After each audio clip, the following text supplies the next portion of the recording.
Hello. Good evening. Good evening po. Kumusta po kayo, sir? Okay naman po, ma'am. Dito po. Sige. Yung nasa bahay. So we're calling you today with an important update po about your visa application. So we just received a letter, official letter from New Zealand Immigration regarding your permanent resident visa po, no? Yeah, po. So, ang resulta po ay approved po. So, congratulations. Salamat po. Congratulations. Buti na. Kasi lagi namin pinagdadasal din na ma-approve na para at least kahit naman maano kami kasi nag-aalala din kami kasi alam nyo na, medyo kaming dalaw lang ni Mrs. ko dito and then very thankful kami na approve na. Opo.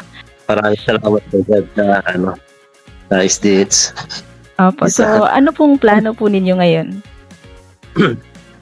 Well, ang plano lang po namin is continuous working here until mga siguro sa this late year na siguro kayo umuwi kasi sayang naman kung umuwi kami so dito lang po muna kasi.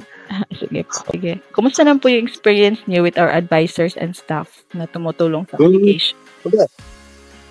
Siyempre, well recommended naman po si Ma'am Sheila. Mabait na si Ma'am Sheila at saka sa team niya ay nag-a-assist. Tsaka very accommodating sila sa lahat. Kay Ma'am Leona ganyan lagi kasi pag minsan nag-aasa ko ng questions, sagutin kagad. So, yun. Very thankful kami na part kami ng team ng HDH na So, salamat po, ma'am. Ano pong masasabi niyo sa mga kababayan po natin na gustong mag-apply ng visa to reunite with their family? Sa lahat ng gustong mostly nire-recommend ko po ang HDH sa lahat kasi mas maganda kung gusto HDH. Kasi sure sila sa dyan kay Ma'am Sheila. Medyo inaano nila yung mga kailangan nila, na-assist, tinutulungan nila yung mga nangailangan ng mga kailangan ng family nila, gusto nila makita from Pinas, makuha, ganyan. So, maraming salamat po, Sir Wilmer. Maraming salamat so, on behalf of the entire SDH po team, we are so happy for you.